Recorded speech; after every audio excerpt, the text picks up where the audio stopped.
ஒரு ஏழை பையன் அவனோட படிப்பு செலவுக்காக நியூஸ் பேப்பர் போடுற வேலை பார்க்குறான். அவனோட எய்ம் அந்த டவுனில் நம்பர் ஒன் பெஸ்ட் டாக்டர் ஆகணுன்றதான். ஒரு நாள் அவன் வீடு திரும்புறப்ப ரொம்ப டயர்டாகவும் பசியாகவும் இருந்தான். அதனால அங்குள்ள வீடுகளில் சாப்பாடு கேட்டான். ஆனால் யாருமே சாப்பாடு தரல. கடைசியாக ஒரு வீட்டோட கதவு தட்டுறப்ப ஒரு சின்ன பொண்ணு வந்தா. அவகிட்ட குடிக்க தண்ணி கேட்டான். ஆனால் அந்த பொண்ணியோட நிலைமையை பார்த்துட்டு ஒரு டம்ளர் பால் கொடுத்துச்சு.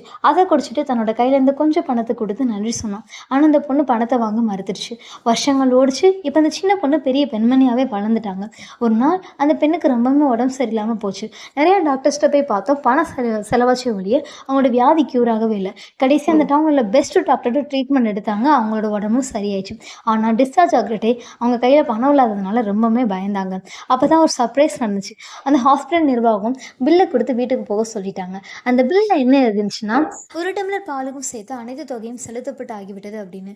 நீதிமொழிகள் 19:17 படி ஏழையான பையனுக்கு இறங்குனாங்க. திரும்ப பல மடங்கு பெற்றுக்கொண்டாங்க.